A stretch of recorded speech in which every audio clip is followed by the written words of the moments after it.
Hi, welcome to Lesson 7 of our Evangelism Training. Today we're going to be looking at how we actually speak to a person. Personal evangelism, speaking one-on-one with an individual. And what we want to do is we want to look at how Jesus did it. How did the Master do it? And we can model the way we do it by modeling after the way that Jesus did it.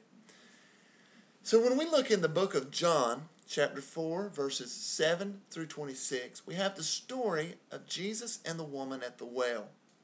We get 4 principles that we can model after, that we can follow, that Jesus used here.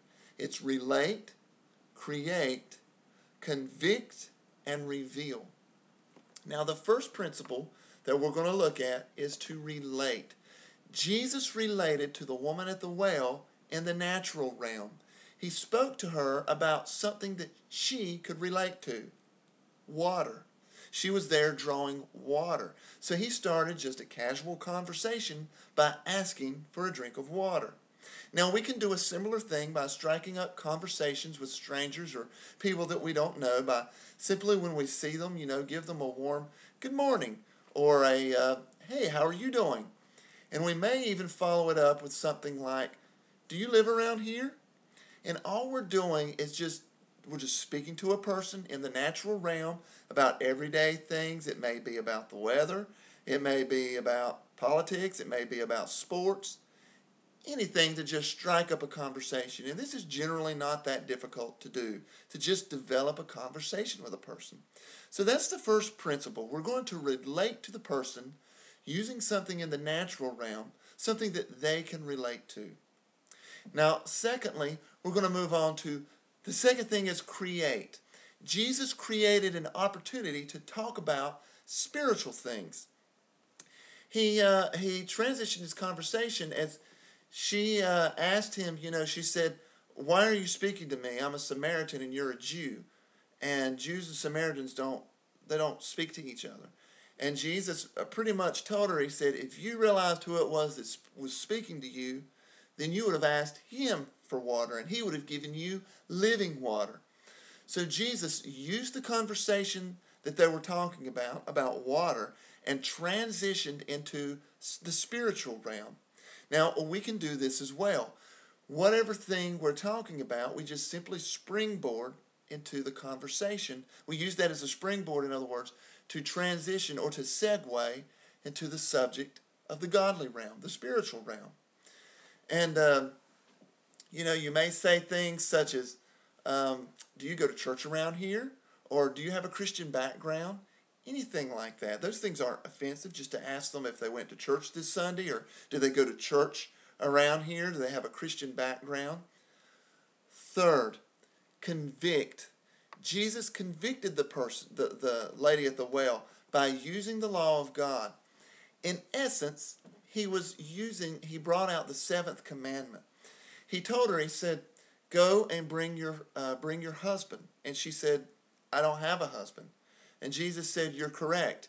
In fact, you've been married 5 times, and the man you're with now is not your husband.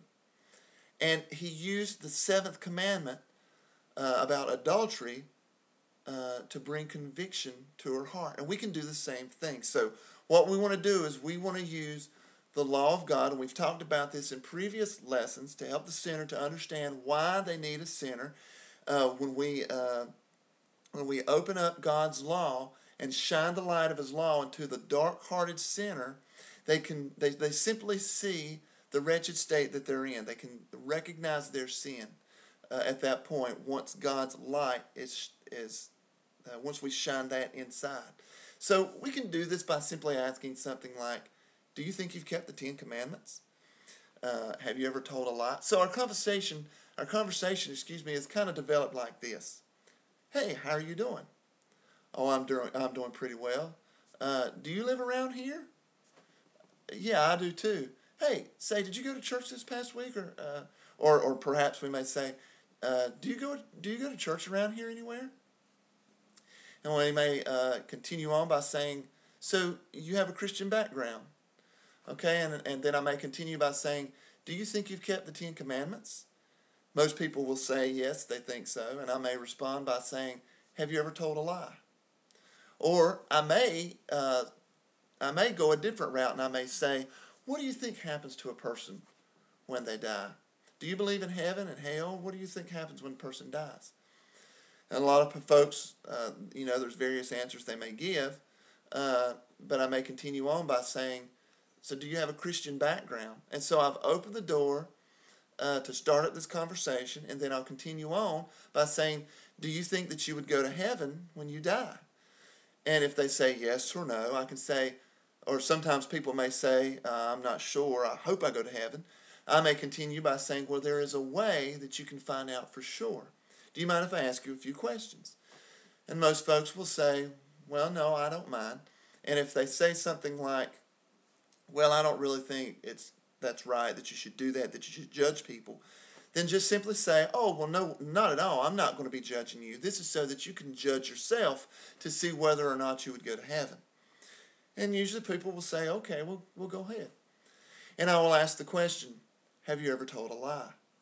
And the person will say, well, yeah, I've told a lie. So what are you called if you tell a lie? Well, you're called a liar. So have you ever stolen anything? Some folks will say yes, some will say no.